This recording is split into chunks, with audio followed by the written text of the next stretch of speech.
All right, happy Black Friday, ladies and gentlemen. Hopefully, if you did go out and shop early this morning, hopefully you didn't get trampled too bad. Hopefully, you're in good health. Hopefully, everything is fantastic for you guys. I decided to sleep in.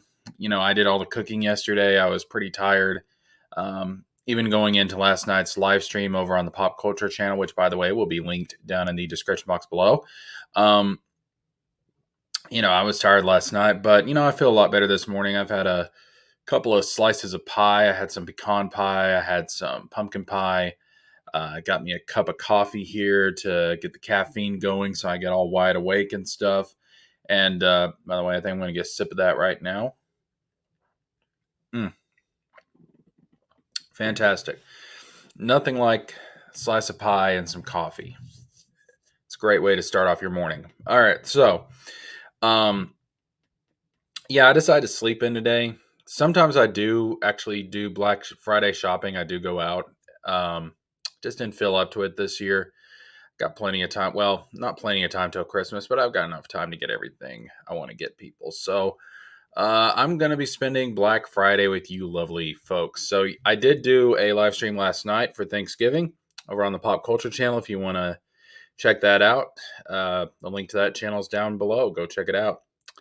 Um, So on this live stream, I do have some topics, some stuff that I want to talk about when it comes to catching up with the news, as far as gaming and tech goes, and also I do want to give a channel update because it has been a while since I posted a video on this channel specifically. I've been posting a decent number of videos over on the Pop Culture channel lately, but it has been a while since I've actually posted a video on this channel. And that's just because I've been experimenting with some stuff as far as streaming goes, as far as gaming goes. I'll talk about that a little bit later in the stream. Uh, but yeah, I do have some channel updates I do want to go over. But that being said, we're actually going to start off since this is Black Friday. Our first topic is going to be regarding the quote unquote next generation consoles. And I say next generation because it doesn't really feel like this generation um, has even started. It really doesn't feel like we're in a new console generation. Yeah, the PlayStation 5 and Xbox Series X have been out there for the last couple of years, um, since holiday of 2020. Here we are, Christmas season 2022. And only just now does it feel like this generation's actually getting started. I haven't picked up a PlayStation 5. I'm not really an Xbox gamer, so I probably will never get a Series X, more than likely. But I haven't picked up a PlayStation 5 because I really haven't needed it. The only game that's come out so far that's PlayStation 5 exclusive, that I have any interest in playing would have to be Gotham Knights, and we're actually going to talk a little bit about Gotham Knights later on in the stream. Um, but that's really the only. It's really the only next gen system that I really want, or the only game for the next gen system that I really want is Gotham Knights. So I've not really needed a PlayStation 5. That's probably for the best because the prices are still really really high on those things. People are buying them and reselling them for crazy prices. I did happen to find a PlayStation 5 out in the wild. I was at Walmart about 3 weeks ago, I would say it was, and I actually did find a PlayStation 5 in Walmart. I know that's pretty crazy. I should have taken a picture or a video of it and put it up because finding one of those things out in the wild is like getting a picture of a unicorn. So I should have done that, but I did find one PlayStation 5 in the wild and only one PlayStation 5 in the wild. I thought about getting it, but I really didn't have the money to. I didn't have that kind of money just to spend freely at the moment, so I didn't. I mean, I had enough money to buy it, but I had other things to take care of, like bills and stuff. So I decided against it because I'm like, I still don't need it. Yeah, I want to play Gotham Knights, but I still don't need it. Gotham Knights is not enough to move me to buy an entirely new piece of hardware. Um, Final Fantasy 16, Final Fantasy 7 Remake Part 2, obviously Kingdom Hearts 4. Um, those are the type of things that's going to move me to buy a PlayStation 5. To be honest, even the new God of War, which we're going to be talking about again later on in this stream, um, it's on PlayStation 4. Why would I need to get the PlayStation 5 version? It's on PlayStation 4. I've got a PS4 Pro. Runs good. It runs great.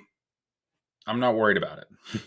Just not worried about it. But seeing a PlayStation 5 out in the wild does kind of make me think, okay, is it finally time? Are people, is this console generation really actually going to get started? Um, excuse me. Is this console generation really finally going to get started? Maybe. Maybe. It's been 2 years. I listen. I go back to what I was telling people, back when these consoles were launching and everything. I said, look, we're starting this pandemic. The economy's going downhill. People aren't going to have the money to spend on these things. Gaming is going to be a luxury. Well, gaming's always been a luxury to an extent, but even more so. Um, you've got inflation going on, and again, the pandemic was a big one. You got the supply chain shortages, and I'm just like, now is not the time to launch these systems. And I was right. We're 2 years into this supposed console generation, and it just doesn't feel like the PlayStation 5 or the Xbox Series X have had the impact that you would expect from brand new hardware. It just hasn't. Um, and I don't think that's necessarily because they're bad systems. I just think it's because of external circumstances. This just wasn't the right environment to do it. Now, Microsoft, I can understand a little bit better, them putting out a new system, because let's be honest here, the Xbox One was pretty much bone dry back in 2020. There wasn't a lot coming out for it. I mean, it was just, you could tell it was at the end of its life cycle. That wasn't true with the PlayStation 4. I said, back when these consoles were announced, I said,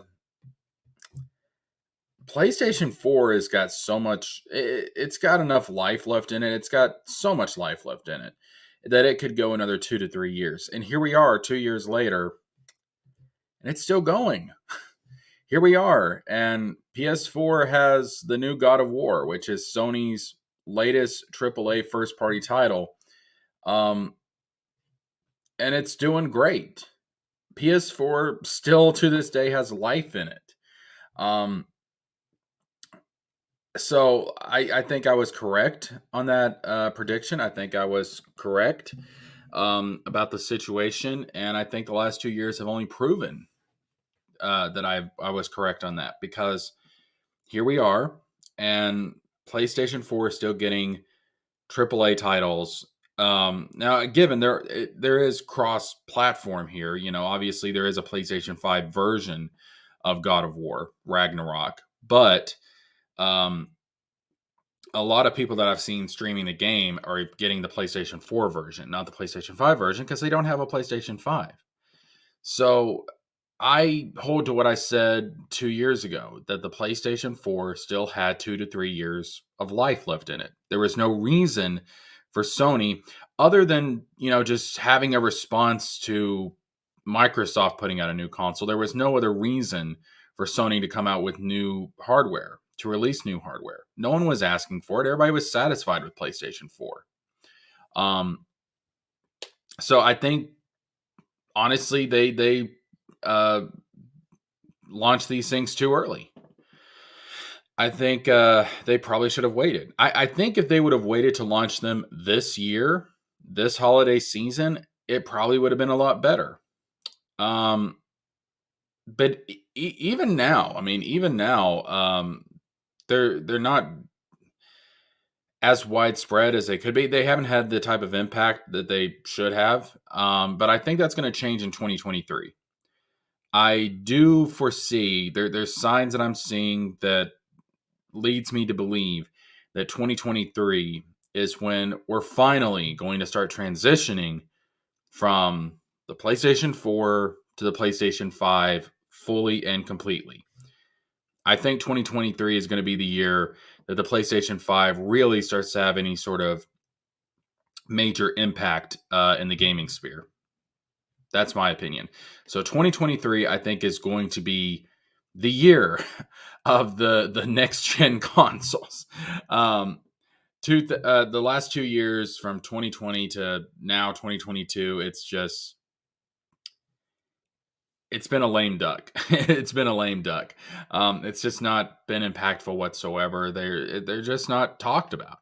Um, and I've never seen that with the console generation. I've never seen that with the console generation. Usually, the first year you have cross platforms. You have games coming out on the older hardware and the newer hardware. But then by the second year, which is what this would be, we would be going full in on the new hardware. You would be getting all the exclusives and everything. And that's just not happened. And I think God of War Ragnarok is the biggest indicator of that. But I think in 2023, it's finally going to happen. But this console generation definitely was slowed down by a lot of external factors: the economy, supply chain shortages, the pandemic, all that stuff. Definitely, I think this console generation took a major hit. And I don't think this console generation is going to be as successful, at least for Sony. I don't know about Microsoft, but at least for Sony, I don't think it's going to be as successful as the PlayStation 4. Really of no fault of Sony, but more so just external circumstances. PlayStation 4 was pretty big. I mean, PlayStation 4, I would say, was a really successful console for Sony. Probably not quite on the same level as PlayStation 2. I don't think any console so far has hit maybe the Wii, but that's just because you had a lot of people that aren't usually gamers buying the Wii.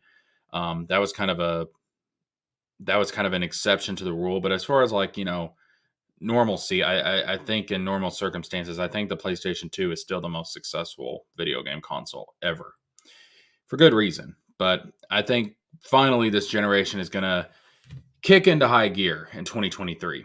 That's my opinion. So tell me what you guys think about that down in the comments below. All right. So that being said, we're going to move on to our next topic.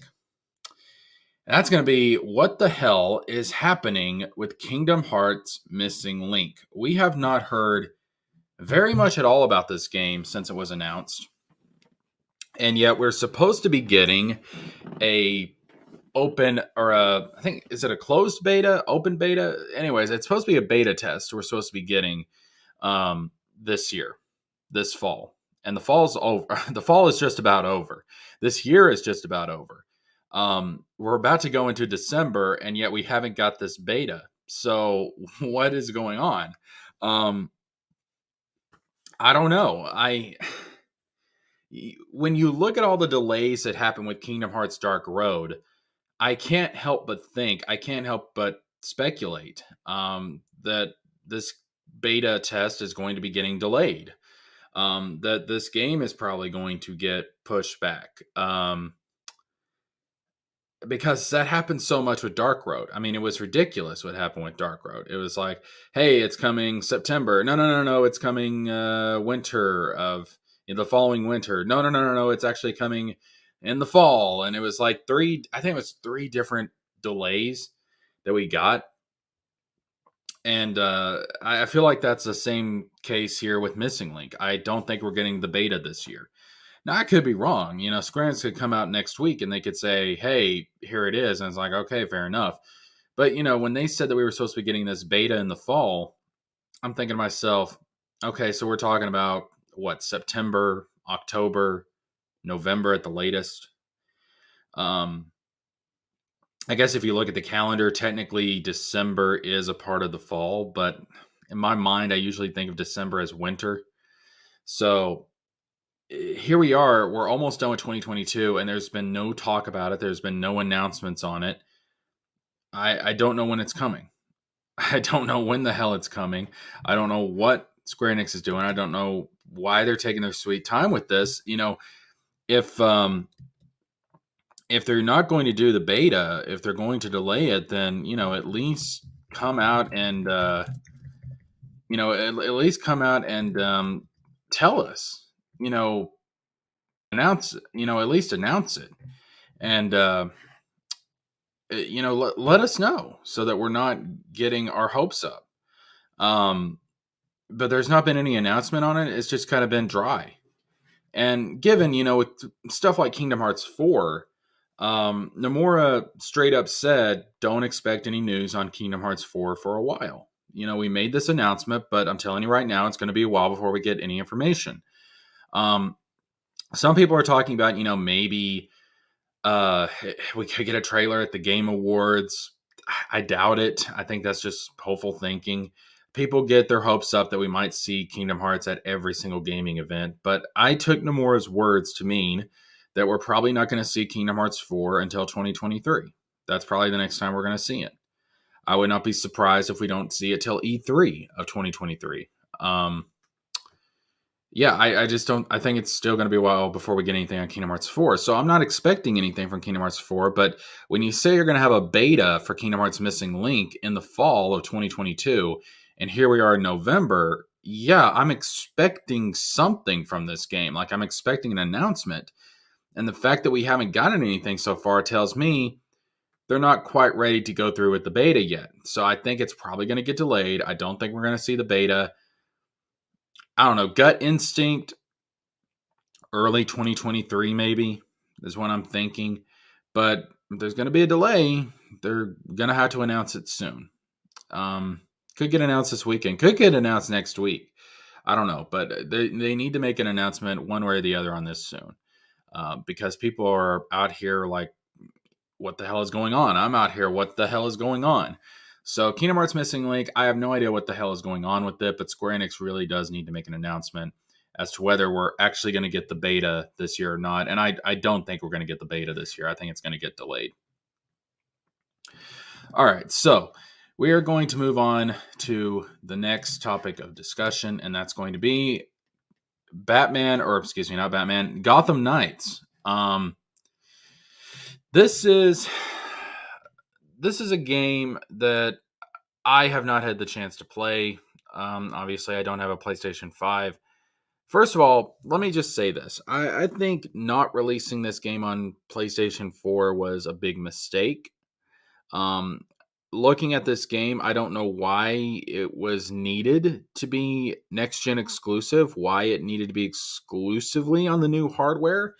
Because there's nothing in this game that screams out to me, hey, there's stuff in this game that would be impossible for the PlayStation 4 or the Xbox One to run. And I'm just like, there's nothing in this game that would suggest that. In fact, if you look at some of the comparisons between Gotham Knights and Arkham Knight in some ways is more, from a technical and graphical standpoint, is actually superior, which is kind of embarrassing. Now, graphics aren't everything. I'm not saying that. And I've seen a lot of people who have played Gotham Knights, and, I don't think it compares to the Arkham games, but does that make it a bad game in and of itself? Not necessarily. There's some things that I do like about it. But like I said, there's nothing in this game that I look at. I'm like, I can see now why it had to be next gen exclusive. I understand it now. I just think this was a huge mistake. I think they overestimated how many people would actually have the hardware needed to play this game if you make it next gen exclusive. I just don't understand why this couldn't have been on PlayStation 4. If it was on PlayStation 4, I probably would have picked it up. If not day one, at least within the first week, I probably would have picked it up. And, checked it out, played it and everything. I would probably had fun with it. But they decided to go the next gen route, and I think that's really hurt the game, in my opinion. The other thing I think hurt the game, and this is something that I have talked about, on occasion before, is that this game is not in the Arkhamverse. Now, originally, I thought it was in the Arkhamverse. I thought for a while it was in the Arkhamverse, and to be fair, I wasn't really keeping up with this game as much as I should have been, probably. But, I was actually informed by my subscribers that It's not in the Arkhamverse. And again, this game has come out, and just like I'm confused as to why this game wasn't on PlayStation 4, I'm also confused as to why they decided not to put this in the Arkhamverse. Um, Now, yes, you would have had to make some story changes for it to fit into the Arkhamverse, but not as many as you think. This could have easily fit into the Arkhamverse. This premise, this idea for this game, the idea that you have Nightwing and Batgirl and Red Hood and Robin taking over for Batman after his death, that premise makes way too much sense to not be in the Arkhamverse. You have Batman, you know, dying or disappearing, and that's kind of left ambiguous. Point is, he's out of the picture at the end of Arkham Knight, and so we know Jason Todd is still running around. Obviously, Jason Todd was the Arkham Knight in that game. Spoilers for a game that's I don't know how many years old at this point. Um, Jason Todd's in that universe. Dick Grayson's in that universe. Tim Drake is in that universe. And yes, you do have Barbara Gordon. Of course, she's Oracle in the Arkhamverse. She's not Batgirl. Um, she was crippled due to what the Joker did to her in the events of the Killing Joke. But you could find a way to heal Barbara. You could find a way to get her back to where she could be Batgirl again in that universe. I mean, for God's sakes, we know the Lazarus pits exist in the Arkhamverse. Put her in a Lazarus pit and heal her. I mean, there's ways you could have made Oracle into Batgirl again in that universe very easily. So the idea that these characters step up in the Arkhamverse to carry on Bruce's legacy, to carry on his campaign against crime, it makes so much sense as to why this should have been in the Arkhamverse. And I think that's something that really has hurt the game. I think that's something that has really added to enhance the criticisms of the game, is that a lot of people like myself were going into this thinking it was part of the Arkhamverse. So this was coming after Arkham Knight, and this was the Bat family stepping up now that Bruce Wayne is gone. And obviously that's not the case, but it should have been the case. I think it just makes way too much sense. And I feel like the reception of this game has been very lackluster. There's some people that really like it, and I don't think it's necessarily a bad game in and of itself, but the comparisons between it and the Arkham games is going to be there. And I think not being in the Arkhamverse has done some damage to this game, and I do wonder, is this going to cause WB Games to go back and to kind of just ignore this continuity, ignore this new universe, and return to the Arkhamverse and continue from there? Are we going to get that Damian Wayne game? Excuse me. Are we going to get the Damian Wayne Batman Beyond game that was rumored to take place in the Arkhamverse, or would have taken place in the Arkhamverse, and was in development? There was concept art for it and everything that was released. It looked really, really cool. But it was supposed to take place in the Arkhamverse. It was supposed to be in the distant future where Damian's introduced. He's already grown up. He's taken on his father's mantle. He's become a Batman Beyond type of character.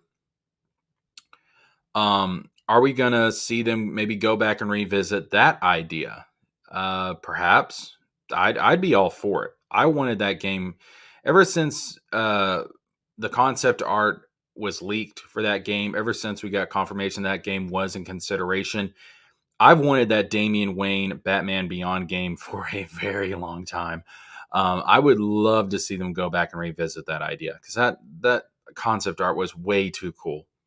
I would love to see them go back and to really explore that idea. Go back to the Arkhamverse. I think that's where this stuff does best. And the weird thing is, apparently the Suicide Squad game, which I have zero interest in. I don't know. I just don't care. Like, I'm kind of over the whole Harley Quinn thing. I'm kind of sick of the Suicide Squad. The Suicide Squad kills the Justice League or whatever. Apparently that is in the Arkhamverse, if I understand it correctly, which is like, what the hell? like that doesn't fit the tone of the Arkhamverse whatsoever. That really doesn't make sense to me. If you're gonna have any game be in its own continuity, it should have been the Suicide Squad game, and Gotham Knights should have been worked into the Arkham continuity. That's what makes the most sense, honestly. So it just seems kind of backwards what WB has done with this. So hopefully they get their act together. It's not too late. Get their act together. Go back to the Arkhamverse, and let's continue exploring that because that's honestly much more interesting.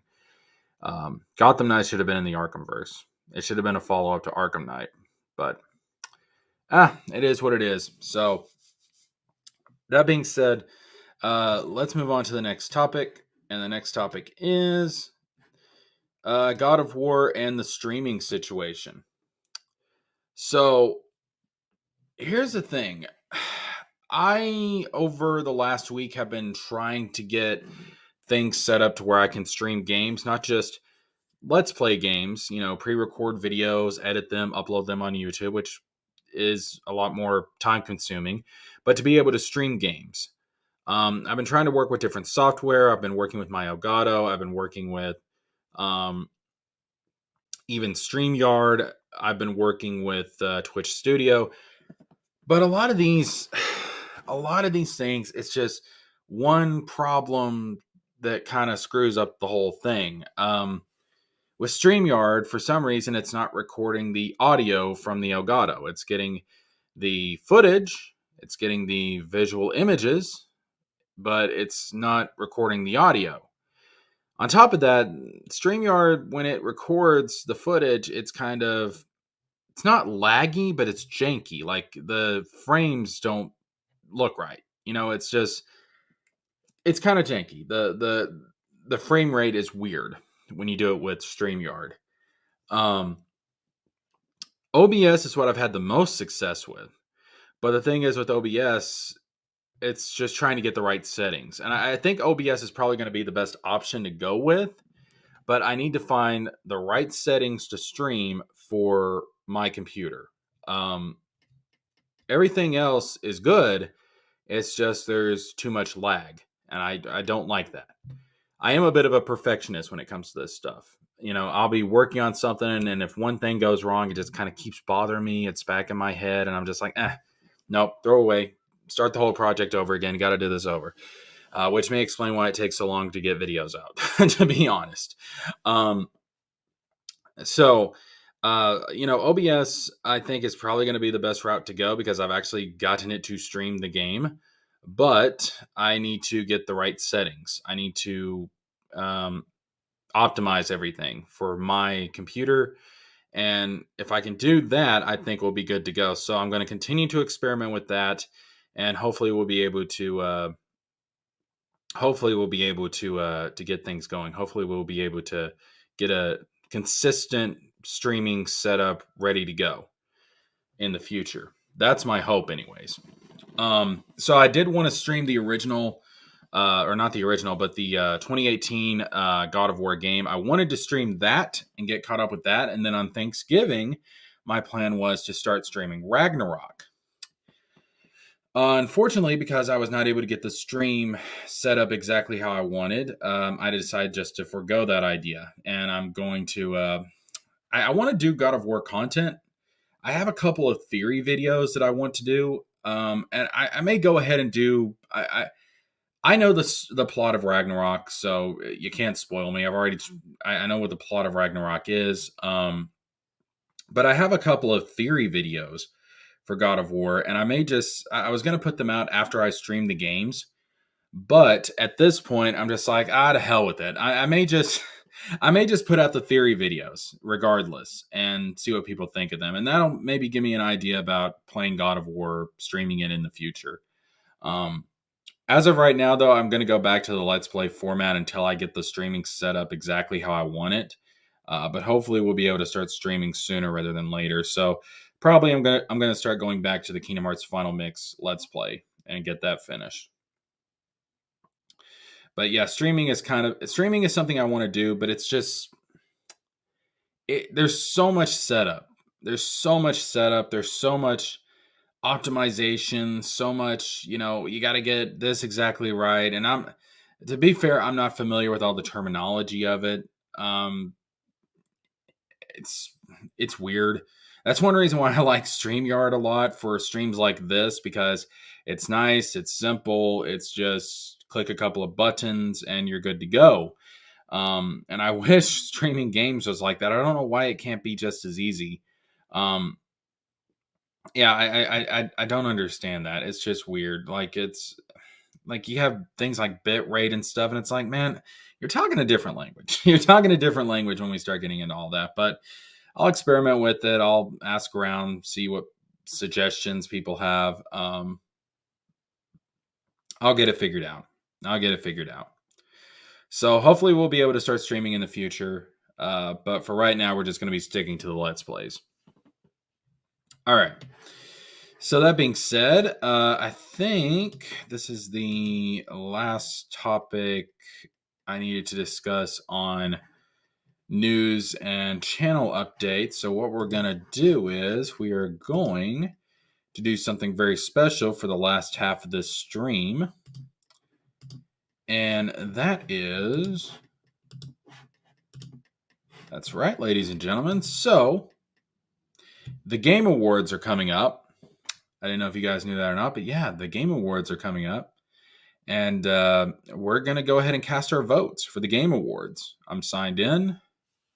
And there's 31 categories. That's pretty damn crazy. There's 31 categories. Actually, when does the Game Awards start? Let me check that out real quick. 13 days until the show.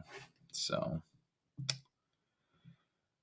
December 8th. Okay, so we're definitely going to be live streaming that for sure. So let's go ahead and we are going to cast our votes. So let's jump into the categories. We're going to save Game of the Year for last.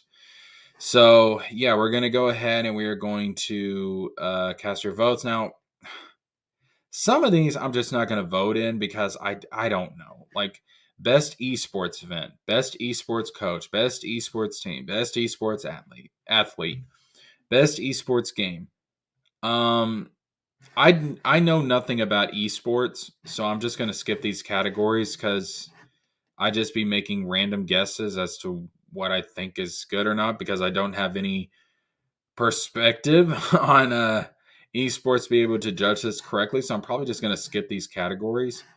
I want to say we're going to do Game of the Year. We're going to do that last. Best game direction, best narrative, best art direction, score and music, audio design. Shouldn't those two be the same category? That's kind of weird.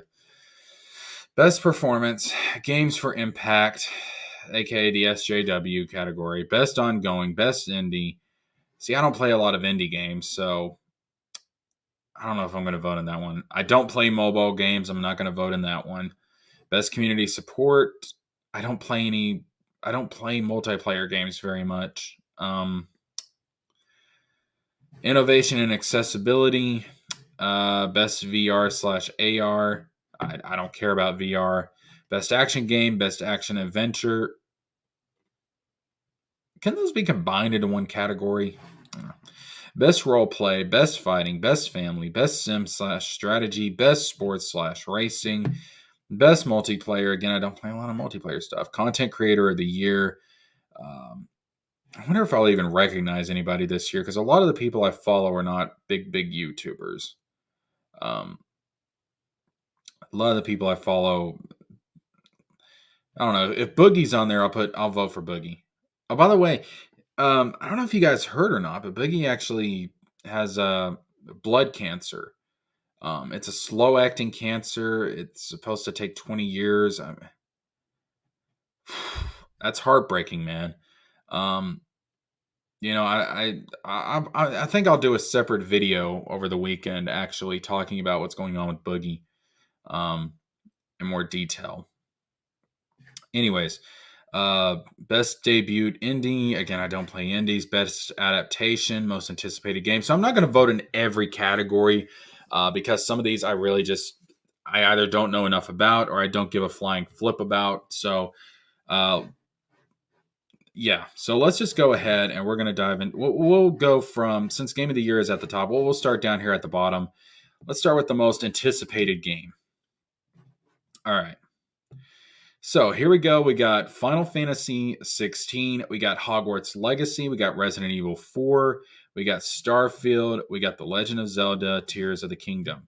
Now, this is interesting. Hogwarts Legacy, I need to know more about it, to be honest with you. I'm a big Harry Potter fan, but I need to know more about it. Um, then we have Final Fantasy 16. This one you would think, okay, that's going to be the obvious one because Jesker loves Square Enix. He loves Final Fantasy. But Final Fantasy 16, I'm just not as excited as I was for this game back when it was first announced.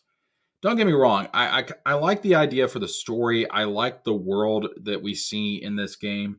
But there's a lot of stuff when it comes to the confusion on the party member system. There's confusion when it comes to the gameplay and stuff like that. That just I'm just kind of left like, okay, you know what? I need some clarification here because right now I'm just so freaking confused. I need some clarification. So to be honest with you, I'm not looking as forward to Final Fantasy 16 as I probably should be. Um, I'm more looking forward to Final Fantasy 7 Remake Part 2. Why is that not on the list?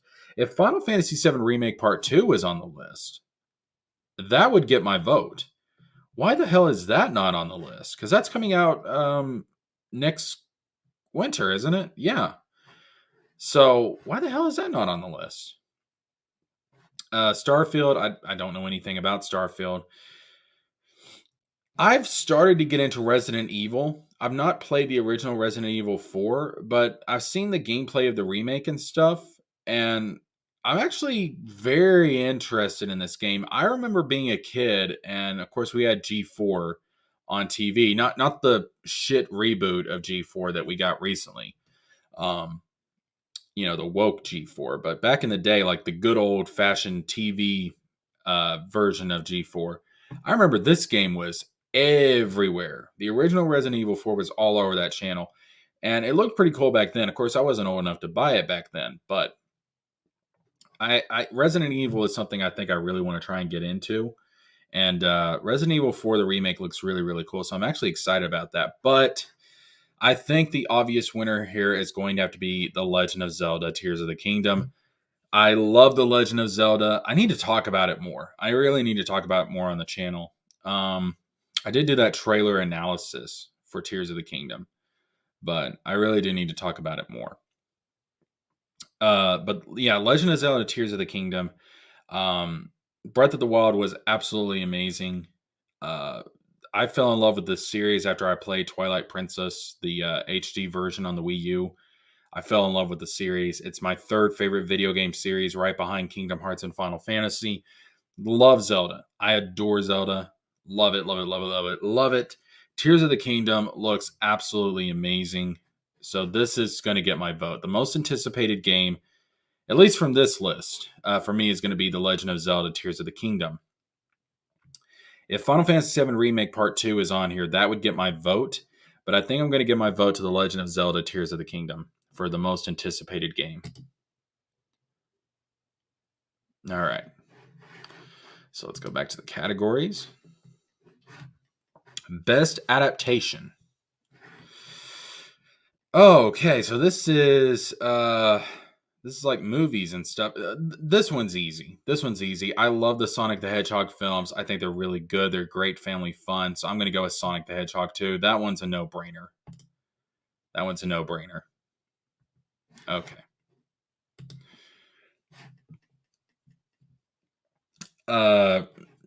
Again, I don't know enough about indies to really vote here. Content Creator of the Year. I'm interested to see what's here. Carl Jacobs, Ludwig, Nebelian, No Brew, and I have no idea how you pronounce that. I guess QT Cinderella? I have no idea who the hell any of these people are, bro. Who are these people? Oh my god. Who are these people? I have never heard of. I've never seen these people. I've never heard of these people. Um, I can't vote in this category because I don't know who any of these people are. Best multiplayer. You know what? Let's see what we got here. Um, oh, you know what? Splatoon 3. Splatoon 3 is pretty awesome. I'm gonna go with Splatoon 3 for best multiplayer. Easily. That's like one of the few multiplayer games that I actually play. I don't do a lot of multiplayer stuff, but I love Splatoon. I love Splatoon. I think it's fun as hell. That's yeah, that out of these that easily wins it. Definitely. All right. Best sports slash racing. Um you know what? I think I'm gonna give this one to Gran Turismo 7.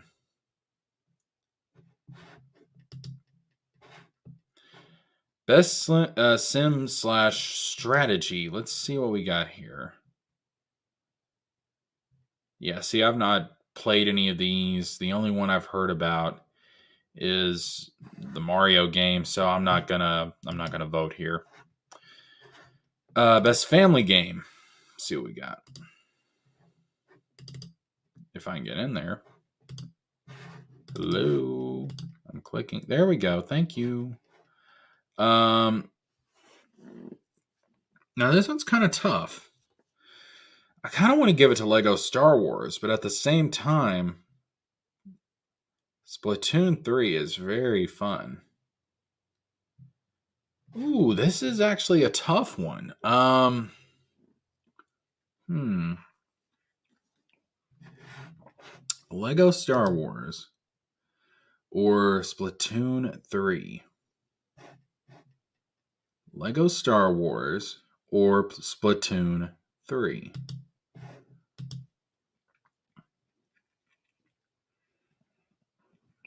Hmm.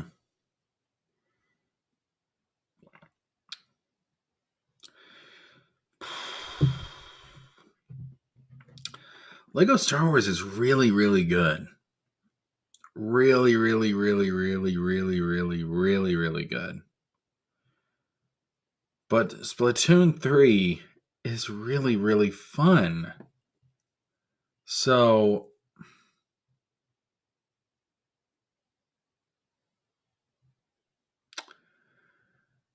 boy. You know what? I think I'm going to go for Splatoon 3. Yeah, I think that's just going to barely edge it out. I'm sorry, Star Wars. Please don't force choke me, Vader. Please don't force choke me. Best fighting game. Let's see what we got. See, I haven't played any of these. I want to play Multiverses, but I haven't played any of these. So I think I'm going to skip this one, unfortunately. Best role playing game. Let's see what we got here. Elden Ring, Live Alive, Pokemon Legends Arceus Triangle Strategy, Xenoblade Chronicles 3. Xenoblades is something I would probably like, but I really never have gotten into. And I almost guarantee you Xenoblade Chronicles 3 is going to win this category. I can almost guarantee you that. But I'm going to go with Pokemon Legends Arceus, personally. All right. Best action adventure game. Oh, this one's easy. God of War Ragnarok. God of War. I again, God of War Ragnarok is easily just it's amazing. I mean, if this is the last AAA title that comes out on the PlayStation 4 from Sony, this is going to be the game that defines the generation for sure. But God of War Ragnarok, don't even have to think about it. That's easy. Best action game. Bayonetta 3. I haven't played Bayonetta. Again, that seems like something I'd probably be into, but I just haven't played it. Shredder's Revenge I have played, so you know what? I'm going to give it to Shredder's Revenge. All right. So, Don't care about VR or AR. Innovation and accessibility. Let's see. I think I'm going to give this to God of War. Because what I like is they have the accessibility features, but it doesn't impede on, if you don't need the features, it's not like it's going to hold you back. It's not going to impede on your enjoyment either. And I think that's the right way to do it. So I'll vote for that. Let's see, where are we now? Best community support. I'll vote for Final Fantasy 14. Just because it's Final Fantasy. I'll go for Final Fantasy 14. Let's see. I don't play mobile games, so skip. I don't play indie games, skip. Best ongoing. Again, I'll give it to Final Fantasy 14. What they've done with that game from where it was, like when they first launched the game way back in the day, and it was like total shit, and everybody jumped on their asses for it, to what they've turned it into now is absolutely incredible. That is one hell of an underdog story. So, yeah, Final Fantasy 14. Games for impact.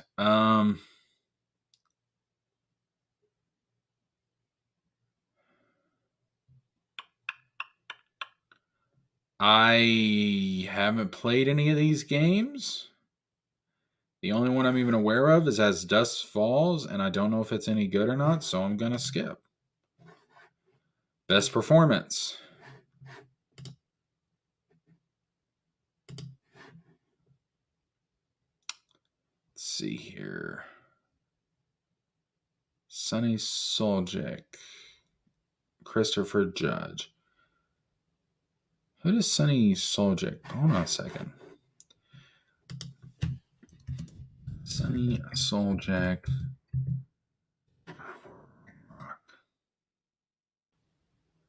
Oh, plays Freya. Okay.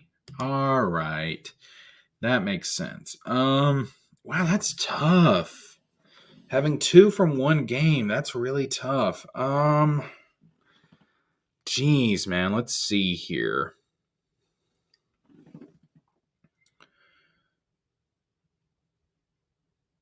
You know what? I think I'm going to go for Sunny Soljic instead of Christopher Judge. Not that Christopher Judge doesn't give a great performance as Kratos, but when you look at the scenes where, I don't want to spoil anybody, but when you look at the scenes where Freya is like really freaking angry, and like the transformation her character goes through, her portrayal is actually really, really fantastic in God of War Ragnarok. So I think I'm going to go with Sunny Soldier. This one's tough because if it was just one performance from each game, Christopher Judge would get it easy. But I think I'm going to go for Sunny Soljic this one. Yeah. All right.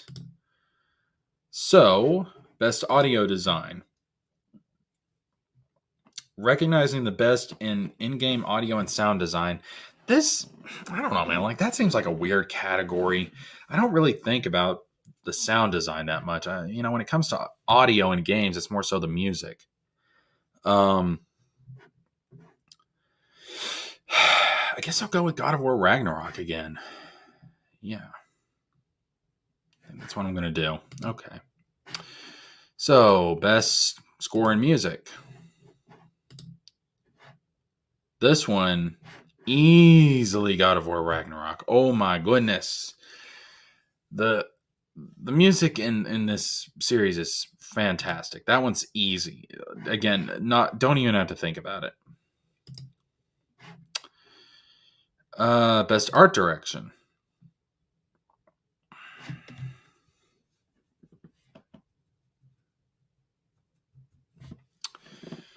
Oh, this one's going to be tough for sure. No, I'm joking. It's God of War Ragnarok, of course. The game's beautiful. It's fantastic. Holy crap. Of course it's going to be Ragnarok. Best narrative. I wonder what my game of the year is going to be. Oh my goodness. Here we go again. Best narrative, God of War Ragnarok. It's a fantastic story. They keep hitting it out of the ballpark with these games. Best game direction. Do I even have to say it at this point? Oh my god. All right. So and then we get to game of the year. This is the final there's other categories, but I don't know enough about them to really be able to put an opinion. But you know what I just noticed? Sonic Frontiers is not in this at all. That's weird. There's nothing for Sonic Frontiers. That's weird. Anyways, so recognizing a game that delivers the absolute best experience across all creative and technical fields. Guys, look at how many times I've voted for this game up until now. Of course, my game of the year is going to be God of War Ragnarok, without question. There we go. And that is it, ladies and gentlemen. That is, at least as far as I'm concerned, all the categories I'm going to be voting in for the Game Awards. The other stuff, I don't know enough about them to really be able to have an opinion, so I'm just going to abstain from voting from them. But the categories that I do care about or I know something about, that's my votes. All right, my Game of the Year is God of War Ragnarok. Fan-freaking-tastic. All right, so that being said, I think we're done, ladies and gentlemen. I think that's really all I needed to do in this stream. What I'm going to do is I'm going to break up the different topics in this stream into separate clips, separate videos, and release them over the weekend. That's something I kind of want to experiment with. I think that's the format I kind of want to go with when it comes to this channel. So I'm going to experiment with that over the weekend, see how that goes. Maybe it'll turn out pretty well. But yeah, that is it. That is all. Game of the year, Ragnarok. Bunch of topics we got out of the way. This live stream, pretty good. There's going to be more content coming out very, very soon. I'm going to be working on some stuff over the weekend. And I actually have a list of topics written down for videos I want to do. So, that being said, you guys have a fantastic weekend. You guys have a fantastic Thanksgiving. Or Thanksgiving's over. What the hell am I saying? Have a fantastic Black Friday. Get ready for the Christmas season. Have a fantastic weekend. Yeah, I'll have more stuff coming out in the future. Thank you guys for tuning in. Thank you guys for watching. And you know what? Give me your pick for Game of the Year in the comments. All right? If you're watching this stream after the fact, give me your picks for Game of the Year in the comments down below. I'd like to see that. All right. That being said, thank you guys so much for watching. Of course, you can find my other social media down in the description box below. I have started channels over on Rumble. That's going to be my backup. So if you want to follow me on Rumble, please do. I need to get 100 subscribers over there in order to start live streaming on Rumble, which I would really like to do. But yeah, go follow me on Rumble. Really good site. Really enjoying Rumble. Links to my Rumble channels are down in the description box below, as well as to all my other YouTube channels. Of course, subscribe, click the like button, click the bell for notifications, all that good stuff. That being said, hope you guys had a fantastic Thanksgiving. Hope you guys have a fantastic Black Friday. Hope you guys have a fantastic rest of the Thanksgiving weekend, and I'll see you guys in the next one. Until the next one, I am Jessica James, and I am signing out.